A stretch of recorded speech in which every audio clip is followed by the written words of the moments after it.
The Nats Chat podcast party is coming up Friday, October 13th from 6:30 to 8:30 at Walters. Just like last year, we'll be hanging out, chatting baseball, and watching sports. We're driven by the search for better. But when it comes to hiring, the best way to search for a candidate isn't to search at all. Don't search, match with Indeed. Indeed is your matching and hiring platform with over 350 million global monthly visitors, according to Indeed data, and a matching engine that helps you find quality candidates fast. Leveraging over 140 million qualifications and preferences every day, Indeed's matching engine is constantly learning from your preferences. Join more than 3.5 million businesses worldwide that use Indeed to hire great talent fast. And listeners of this show will get a $75 sponsored job credit to get your jobs more visibility at Indeed.com/Blue Wire. Just go to Indeed.com/Blue Wire right now and support our show by saying you heard about Indeed on this podcast. Indeed.com/Blue Wire. Terms and conditions apply. Need to hire? You need Indeed. Carter Kieboom, the hitter. The pitch. Right-hand batter drills one down the left field line. Out by the foul pole. It is a home run. Inside the left field foul pole, a 3-run shot for the Atlanta native Carter Kieboom. And the Nationals have gone in front 3-2. Swinging a fly ball left center field and deep. Long run. This ball way back. This ball is gone. Goodbye. Dominic Smith with an opposite field 2-run home run. And the Nationals have done it again. 3 runs home here in the top of the 6th inning. They are back in front. It's Washington 7 and Atlanta 6. And Lane Thomas, first pitch swinging, wallops one to center field. Wall is back. It's over his head and over the fence. Lane Thomas hits Chavez' first pitch out of here to dead center. The Nats have an 8-6 lead here in Atlanta. That's their 5th home run of the night.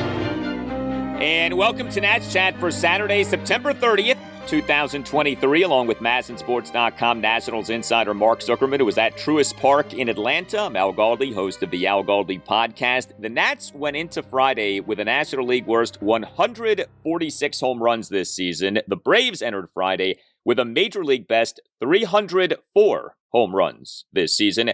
And so it made perfect sense that the Nats on Friday night out-homered the Braves 5-0, a 10-6 win for the Nats at the Major League leading Atlanta Braves in Game 1 of a 3-game series. What is the Nats' final series of the season? A season in which the Nats now are 70-90.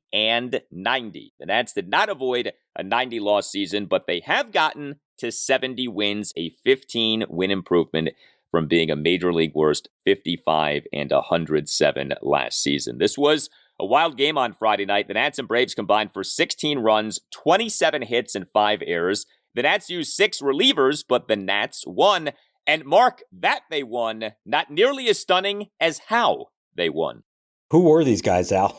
I mean, where has this team been all year long? Maybe it had something to do with facing not exactly the Braves, a pitching staff that had perhaps something to do with that. But hey, good for them for taking advantage of it and showing that they actually can hit for power. It's in there somewhere. They had done it one other time this year, actually at Dodger Stadium, way back Memorial Day weekend. Remember that game? So their 2 best home run games have come against the 2 best teams in the National League, the Braves and the Dodgers. Go figure that one.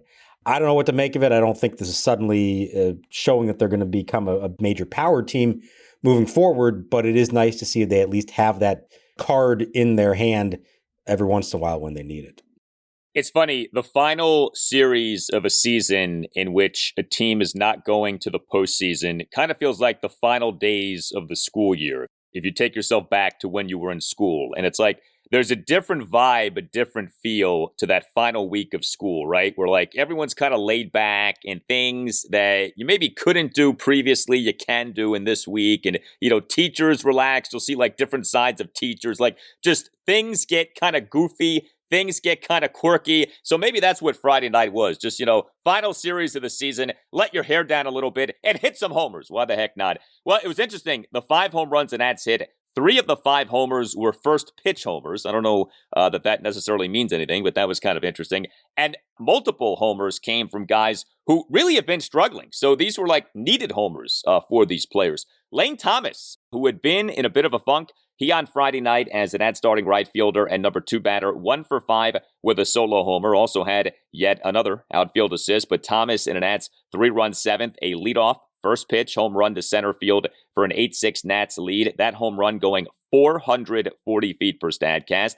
Keibert Ruiz, who has not had a great September, he on Friday night as an Nats starting catcher and cleanup batter, 2 for 5 with a solo homer and a single. He in a Nats 3-run 6th, a leadoff first pitch home run to right field to cut the Nats deficit to 6-5. Carter Kieboom, he checked in on Friday night. Nats starting third baseman, number 6 batter, 1 for 4, 3-run home run and a walk. Kieboom in a Nats 4-run 4th, a 1-out first pitch, 3-run home run to left field for a 3-2 Nats lead. Jay Galoo, he on Friday night as a Nats starting left fielder and number 8 batter, 1 for 3, solo homer and a walk. Galoo in the Nats 4-run 4th, a 2-out solo homer to right center field for a 4-2 Nats lead, 416 feet per Statcast.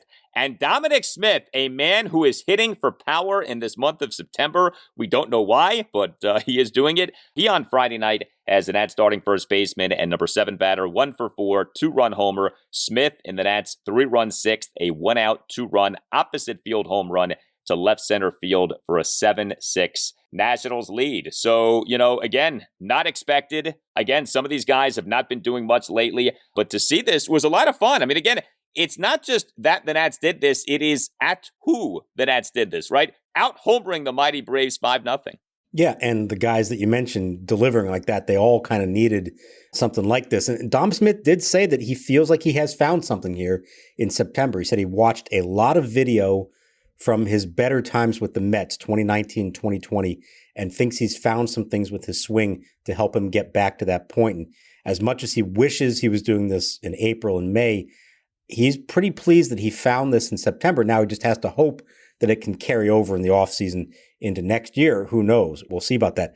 To me, here's the most significant thing about this. Okay, he's hit 6 homers in September. All of them had been in lopsided games up to this point. And I went back and looked. Dom Smith, this is his first home run this year that has either tied the game or given the Nationals the lead after the 5th inning. It's not just about hitting home runs. It's about hitting meaningful home runs. And this was by far the most meaningful one that he has hit, I think, this year. So that was big for him to feel like he's contributing to them. Lane Thomas had been in a 9 for 71 slump up to that point. His batting average was 285. It was down to 265, which is hard to do this late in the season when you've played as much as he had. So he needed that home run. You mentioned Ruiz. Carter Kieboom had not homered in a month. It was those first 6 games that he was up from AAA. He homered in 3 of them, had gone a month without it. So that was a big one for him, and to do it in his hometown in Atlanta. So a lot of feel-good moments in this one, in addition to the actual production they got. Dominic Smith, it's so odd, the September that he's having. He, for the month, is slugging .532, which is outstanding. But he's only batting .234, and his on base for the month is only .286. This really is like a Rob Deere-like September that Dominic Smith is having. And, obviously it's just funny because for so much of this season, he's been a guy, high batting average, low slugging percentage, has gotten on base at a decent clip. But this month, everything's kind of the opposite. Low batting average, low on base, but the slugging is through the roof.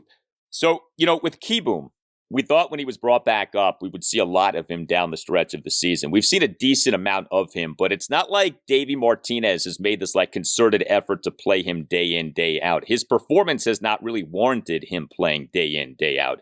Do you think this is kind of just where we are with Carter Kieboom? That, he's part of the organization, but that any realistic hope of him panning out is pretty much gone. And while, he might still get a shot next year to be a part of something, he's not being labeled anymore as someone who they're really viewing as a piece for the future. Yeah, I think that's pretty clear with their actions they've taken. And honestly, even when they called him up a little over a month ago, I think the feeling was, well, we've got nothing to lose at this point. We don't have an everyday third baseman. He's healthy. Let's put him out there, give him one more shot and see if he can maybe make the most of the opportunity. And for about a week he did. And then ever since then, it's kind of been back to who he was all along. So I think deep down they know what they have there. It's unfortunate, but you can't say he didn't get his opportunities over the years, more than ample chances for him to play on a regular basis. And by the time you got to the end of this season, you could just say that, well, maybe it wasn't happening every day. He did get his share of at-bats and games started and really just didn't make the most of what's probably his last real good opportunity to take the job. The one thing I will say about him, and I think this is pretty notable, just thinking about the arc of his career, I've been really impressed with his defense at third base. Now, it hasn't been a lot of spectacular plays, but he looks so much more comfortable there. Remember how awkward he looked at times at third base, almost mechanical, like you could see the wheels spinning in his head as he went through each step of the fielding and throwing motion. He's very smooth there right now, and he said he's kind of changed his mentality with that and says, I've spent all these years working on the fundamentals. Now I'm just going to go out there and play. And I think you see the difference in that. Now, is it going to be enough to ultimately save his job and make him a regular third baseman for the Nationals? Probably not. But I give him a lot of credit. He's worked hard at that. Coming back from Tommy John surgery, I would have thought defense was the biggest concern with him. And instead, he's been very reliable in my mind at third base. Well, I remember when we started doing this in 2021, talking to you about this bizarre problem Kieboom had in the field of getting the baseball out of his glove. And he struggled with that 2 years ago, and it was an issue for him. And you would see him have this difficulty transitioning from ball and glove to ball and throwing hand. So yeah, there was an awkwardness, and it has been nice to see him be better. As we are in the dying days of this Nats season, when it comes to Keibert Ruiz's offense, so he's a catcher, right? So you have to view his offensive numbers differently than you would view most other players' offensive numbers, because offensive catcher is it's so different than offense at basically every other position in the sport. There's the defensive conversation with Keibert Ruiz. I think that's a separate conversation. He has not had a very good defensive season. Offensively speaking, so he on the year now does have 18 home runs, which is a pretty nice home run number for a catcher, right? Came into Friday with an OPS plus on the season of 93, which is below league average. You look at his OPS now for this season, it's up to 708, a 255 batting average, a 304 on base, a 404 slugging. He did have the thing, especially earlier in the year, in which he was hitting into a lot of bad luck. His StatCast numbers were good and basically said his actual numbers should be a lot better. As this season is ending, what do you think is the proper view of Keibert Ruiz from an offensive standpoint for this season? Well, I think there is some good stuff there. Hitting for power is a great thing. And I think he actually, in clutch situations, I think that's actually been one of his forte. He's hitting 358 with runners in scoring position. So that's a nice skill to have. It's him and Joey Meneses have been far and away their best hitters in those spots. But you do continue to see this thing that he has, and I lump him in the same category as Luis Garcia. They're so good at putting the bat on the ball, but they aren't selective enough. They go after everything. And you see him chase a lot, and you see a lot of weak contact because of that. So I think the step he's got to take is learning how to find the right pitch to drive, the right pitch to do some damage with, and not just feel like he can swing at anything within the vicinity of the strike zone just because he can make contact on it. That's the big step. Now, I'll also say they've put a lot on his shoulders. He's basically been hitting third or fourth for them for the majority of this season. That's probably not where he should be, but it's the nature of who they have in their lineup. If they get to a point by next year where you have some bigger names in there, young guys, but pretty accomplished and supposed to be big-time hitters in there, and if he is now down in the order and hitting sixth, for example, or seventh, for example, I think that makes a big difference, and I think it takes pressure off of him and maybe allows him to go be himself. I think ultimately he looks like he's going to be more of an offensive catcher than a defensive catcher. If that's going to be the case, you better be a very good offensive catcher to make up for the lack of defense. And there are signs he can be that, but he has still got a ways to go, I think, to realize that full potential. Yeah, those offensive numbers do need to pick up if he's going to be an offensive catcher. The other thing with Keibert Ruiz from an offensive standpoint is the base running. He's made a lot of outs on the base paths this season.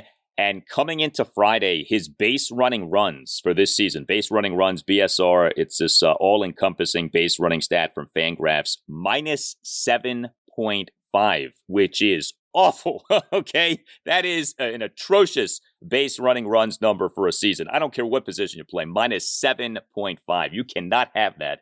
So that is something on which Keibert must improve for next season. But this really was fun to watch. I mean, the complete opposite of what the Nats have been for so much of this season. The Nats on Friday night out-hit 17-10 and yet win 10-6. 10 runs on 10 hits. The home run is a beautiful thing. I think they took the George Costanza approach and ordered tuna salad on toast with a side of potato salad, and look what happened. Everything worked out in their favor. I don't know what to make of it. It was a weird game in a lot of ways, but it worked. And again, it does show you they have the ability. A lot of these guys do have the ability to hit the ball out of the park. It's a matter of being selective, finding the right pitch to do it on, and then actually delivering when they get the chance. On this night, they did that. Now, can they do it against Spencer Strider on Saturday? Maybe a little tougher challenge in that one. If every instinct you have is wrong, then the opposite would have to be right. Hey, are you a law firm partner or an associate stuck on an underperforming franchise? Or are you stuck in the minors like Carter Kieboom just was?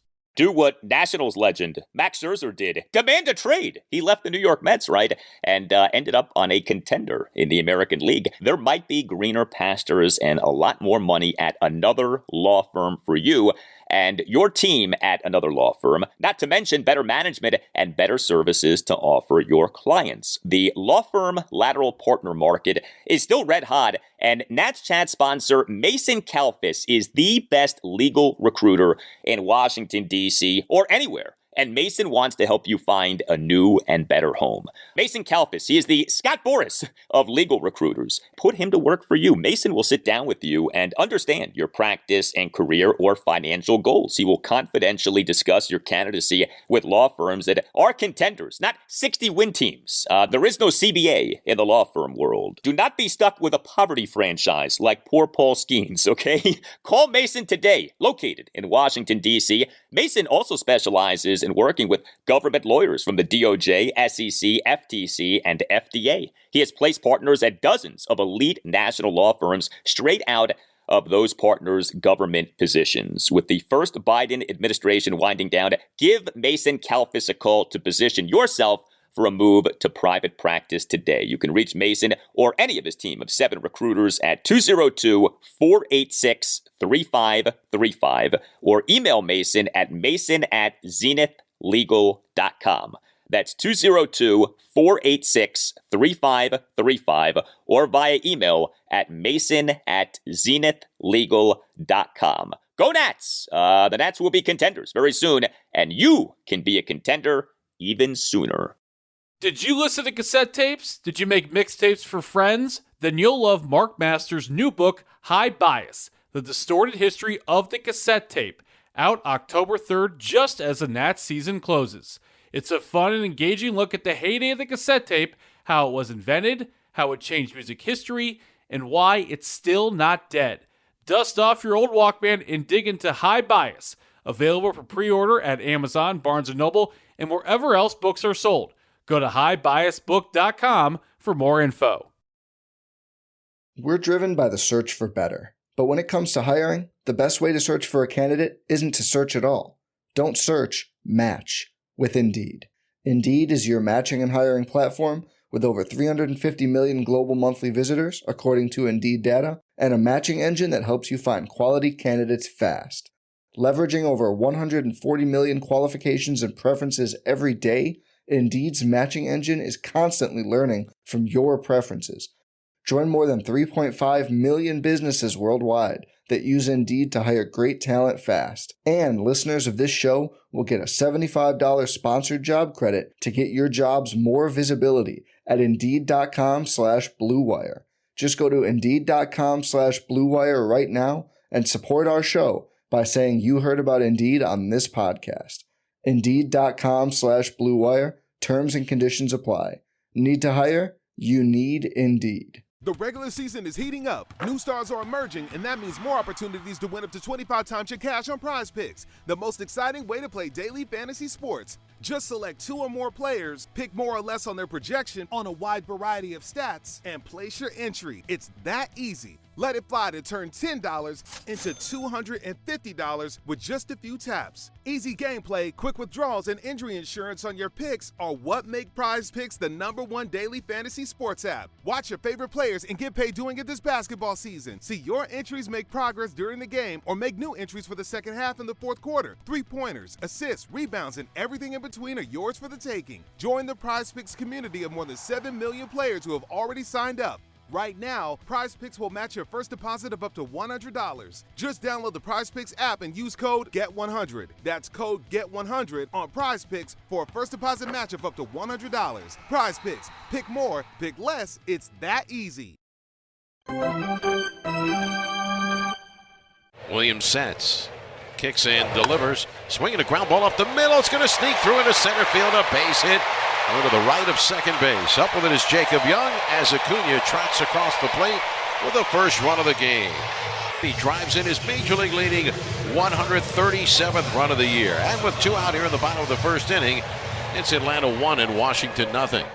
Well, the Nats starting pitcher for this 10-6 win at the Braves on Friday night was Trevor Williams. He ended up lasting for just 3 1/3 innings. He allowed 2 runs in the 3 1/3 innings, gave up 7 hits, all of which were singles. He issued 2 walks and a hit by pitch. Did have 4 strikeouts, but he over the 3 1/3 innings threw 75 pitches, 43 strikes versus 32 balls. So this does end up capping quite the decline for Trevor Williams in his first season with the Nats. They, this past December, signed him as a free agent, 2-year, $13 million contract. He this season does end up making 30 starts, but he over the 30 starts totaled just 144 1/3 innings. The final ERA is 5.55. The final WHIP is 160. Williams over his first 11 starts, ERA of 3.93, but Williams over his final 19 starts, ERA of 6.55. It was interesting, the quickness with which Davey Martinez yanked Trevor Williams from this game. We'll get to the bullpen, but 6 relievers used by Davey in this game. If you didn't know better, you'd think that the Nats were a contending team battling for their postseason lives here with the way that Davey managed this game aggressively. But look, it's a shame that Trevor Williams' season ended up unraveling like this, and that's not a tiny sample size. Final 19 starts, ERA is 6.55. Yeah, it really devolved from that point on. And to me, the most notable stat from it all is this. He made 30 starts. That's great. Took the ball every time they needed him to take it. But he only totaled 144 innings. And that is by far the lowest total for any major leaguer who made at least 30 starts this year. Fewer than 5 innings per outing. Now, you could say that, well, they probably went into the season knowing that he wasn't going to be going deep in games, and maybe it was a calculated decision to not let him face a lineup 3 times. And you see that happen sometimes with some pitchers. But let's be honest, that's not the way this was going. When he pitched well, they let him go 6, even 7 innings on a few occasions. He was getting pulled early because he was not effective, because the pitch count was so high. So that, to me, is probably the most troubling part of it, is that he stayed healthy enough to make all these starts, but he did not give them length with any consistency at all. Now, he said, and he admitted, that being a starter for the first time in quite a while, that it wears on you, and physically he kind of felt it there towards the end of the year. He also feels like getting to where he got at 144 innings will help establish a better baseline going into next year, and that he feels like he should be stronger next year. I'll just say this. If they're in a position where they're asking Trevor Williams to make 30 starts next year, it probably means that something didn't go so well. Either that or he had a remarkable turnaround, which at this stage of his career is probably not the more likely scenario. So I'm curious to see where this goes with him. We've been saying all along, whether it's him or Patrick Corbin, eventually, if they have 5 better options, then I think they move on, maybe make him into a reliever. But we don't know that they're going to have that, at least not yet. And so they're still talking him up as though he's a member of the opening day rotation next year. Yeah, Patrick Corbin, whatever you want to say about him, team best 180 innings pitched this season. Williams, 144 1/3. Corbin did make 2 more starts, but still, I mean, a lot more volume of work from Corbin as compared to Williams. I mean, to me, I think you could look at Trevor Williams this way. So he was an effective, if not good pitcher for the Nats over his first 11 starts this season.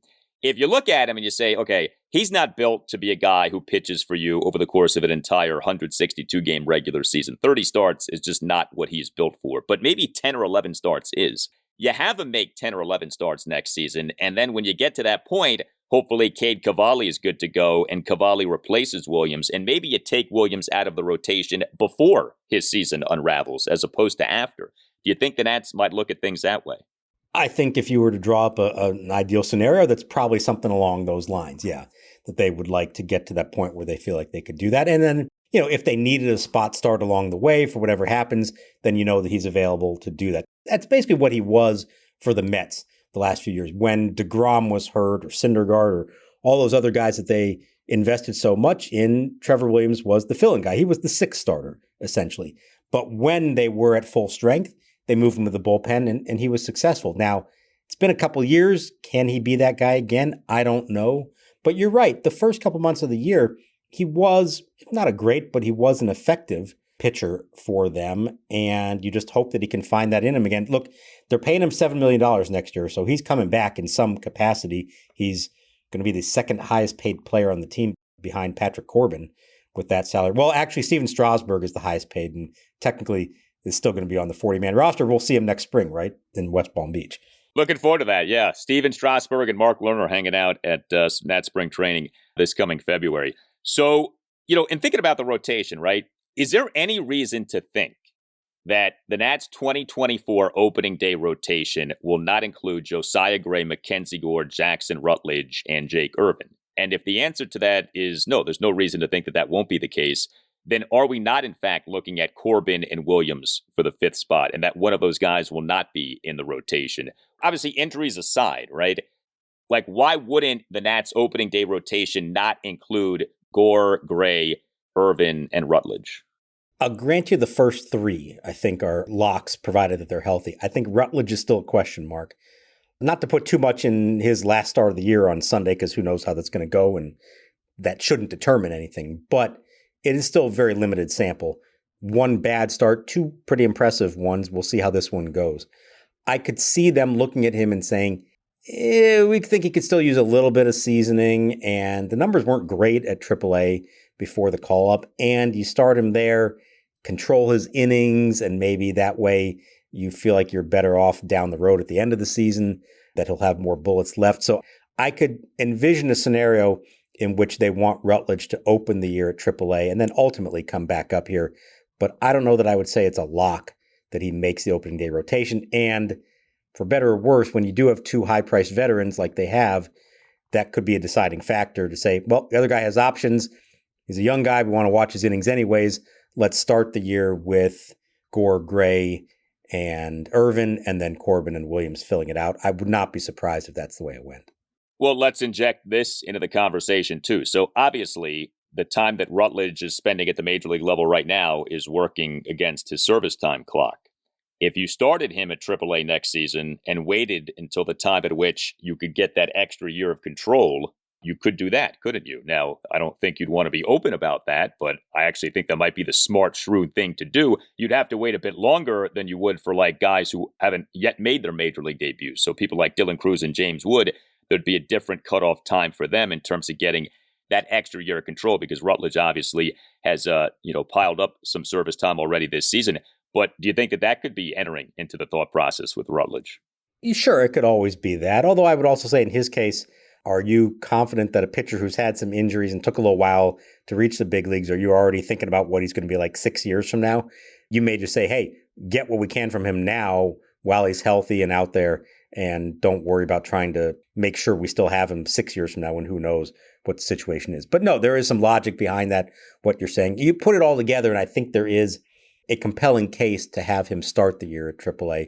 But let's see. Let's see how he does Sunday. Let's see how things go, next spring training, how he looks and how the other guys look. Because we've mentioned this before. They were really fortunate this year with their starting pitcher health. 8 starters used all year.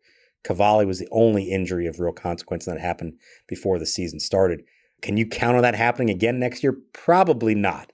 Chances are somebody, for one reason or another, is not going to be ready on opening day. And you hope it's nothing that serious, but that's why you do keep as many of these guys around as possible, because they are going to need more depth next year than this year, you'd have to think. So the Nats bullpen on Friday, there are essentially two levels to the Nats bullpen on Friday. First, the news on Friday afternoon, it has finally happened. Tanner Rainey activated, something we've been talking about,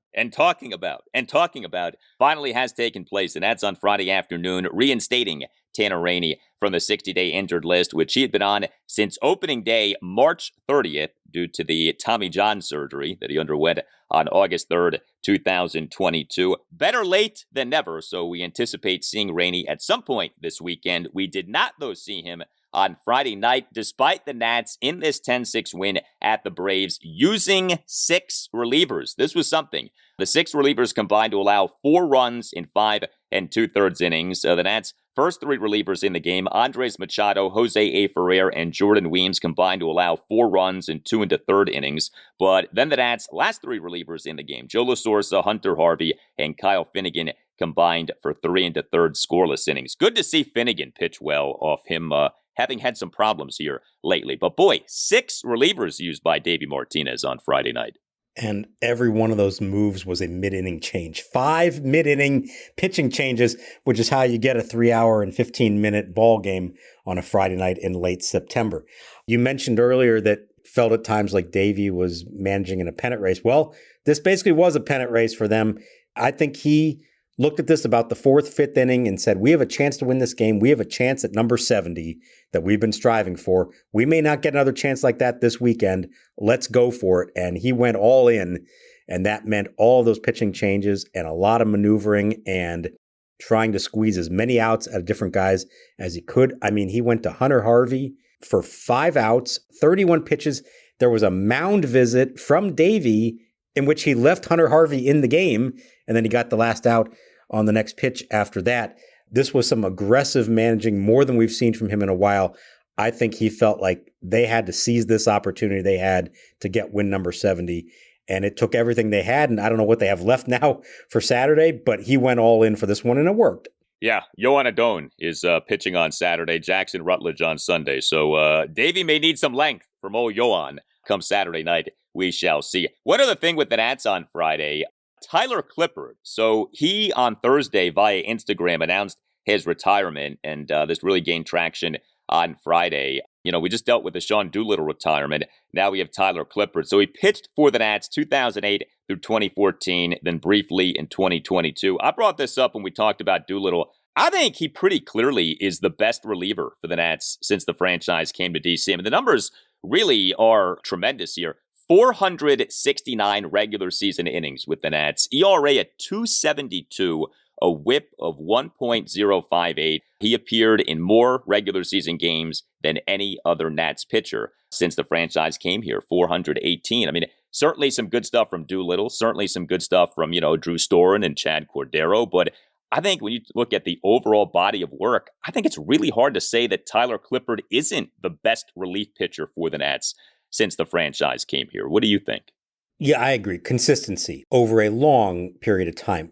Others were more dominant in shorter stretches. Doolittle, even Drew Storen at times, Chad Cordero going way back when. But none of them had the longevity and the staying power that Tyler Clippard did. A remarkable thing about him, not just with the Nats, but with all the teams that he pitched for, it was only about 2 years ago that he finally suffered his first significant injury of his career. It was a shoulder injury, and it kind of finally was the beginning of the end for him. He was as durable as they get at a position that we talk about that's just not common, to be durable and reliable as a relief pitcher year in and year out. And so he was invaluable to them, tremendously important during the first half, let's say, of their division championship run. Came in 2009, I believe, and so he was really at the forefront of the turnaround for them. Acquired from the Yankees for Jonathan Albaladejo. Nice move by Mike Rizzo that worked out for them in the long run. He's not only the best reliever in Nationals history, but get this, Jerry Blevins, former Nats reliever and Mets reliever, retweeted what I had put out about Clippard, about the retirement, and he said, arguably the best setup man in Major League history. Now, I don't know who else to look at in that regard, and there aren't that many of them who have a full career just in that role. Clippard was closer a couple of times briefly, like when Storen was hurt, but for the better part of his career, he's pitching the 7th and 8th innings. And he did it for a long time and did it very well. I don't know how to look that up specifically, but I think it's an interesting and something I had not thought about point that Jerry Blevins makes. He's certainly in the conversation for among the best ever in that role to do what he did. Now, that's not Hall of Fame. It's hard enough to get in the Hall of Fame as a reliever. You pretty much have to be a closer with a ton of saves. But if we're just talking about who was the best in their specific role for a long period of time, I think Tyler Clippard's in that conversation. Had a great career. You know, it's funny you mentioned him having been with the Yankees. He was a starter with the Yankees early in his career. Like most relievers, he's a guy who did not work out as a starter, but you had this great thing of the Yankee Clippard, Tyler Clippard, you know, so that was like this perfect thing. John Sterling, the Yankees announcer, I remember using that. The other thing, though, is this. Man, how many players with the Nats the last 4 seasons who have retired with the Nats being their last team? Like, this really is remarkable. We have had a conversation about someone retiring, it feels like, every other episode since this podcast started. Here's the list I put together just off the top of my head. I may be missing some people, but Anibal Sanchez, Ryan Zimmerman, Gerardo Parra, Alex Avila, Jordy Mercer, Tyler Clippard, Sean Doolittle, Steve Cishek, Will Harris, almost certainly soon, Steven Strasburg. All of these guys are guys who have been with the Nats at some point over these rebuilding seasons, 2020 through 2023, or bad seasons, 2020 through 2023, who have retired with the Nats being those players' last team. And I'm not even mentioning people like Alcides Escobar and Cesar Hernandez and Michael Franco, who are out of the majors now. You know, Eric Fetty is in Korea.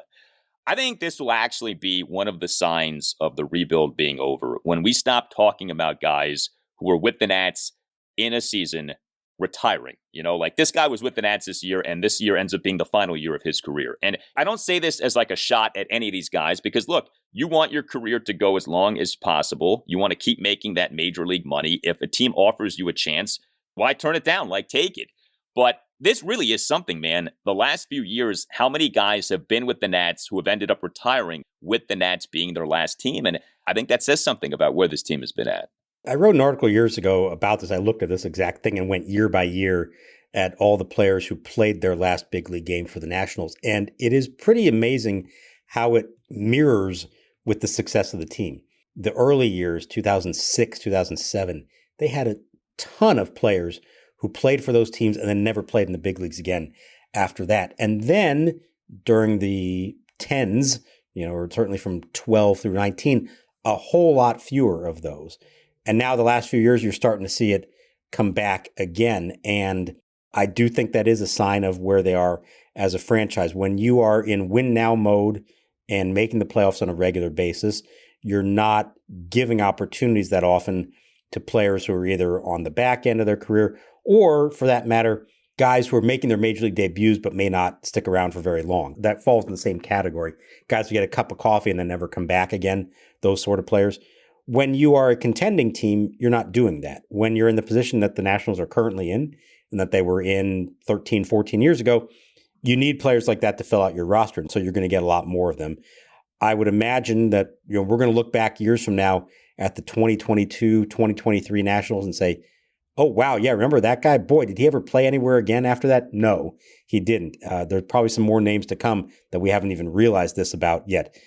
It will be a good sign of their progress when they have fewer of those kind of players and they're instead using guys who are in the peaks of their careers as opposed to the ends of their career. You tell us what you think. Hit us up on Twitter at @Nats_chat. You can email the podcast, natschatpodcast@gmail.com. We invite you to check out our website too, natschatpodcast.com, at which you can get yourself a Nats Chat podcast t-shirt. Don't forget about the second annual Nats Chat podcast party happening at Walters on Friday evening, October 13th, beginning at 6:30. All Nationals radio highlights on Nats Chat are courtesy of 106.7 The Fan. Thank you to Tim Newmark for the Nats Chat podcast music. Visit timnewmark.com. Next up for the Nats, Game 2 of this 3-game series at the Atlanta Braves, Saturday night at 7:20. Yohan Adon will be the Nats starting pitcher. For Mark Zuckerman, I'm Al Galdi. We thank you for listening, and we'll talk to you next time on the Nats Chat Podcast. Giants trying to find some late offense. Last of the 8th, top of the order, as they are finally into the Washington bullpen. Doug Fister was splendid today. 7 shutout innings as he yields to the tough right-hander Tyler Clippard. Yeah, Tyler Clippard, what a great fastball changeup combination. Start him off with a changeup. He's looking to step on the gas and take it off in the way that he tries to get hitters out.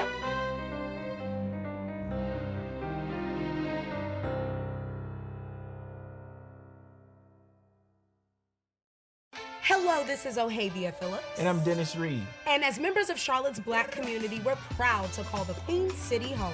And with Charlotte Love Notes, we're sharing our love story and spotlighting the Black-owned businesses that make this city so special. That's right, the restaurants, shops, and more that we love and express the craft and culture of Charlotte's Black community. So head to charlottesgotalot.com to see our love notes and plan your trip. And show your love to the community that inspires us.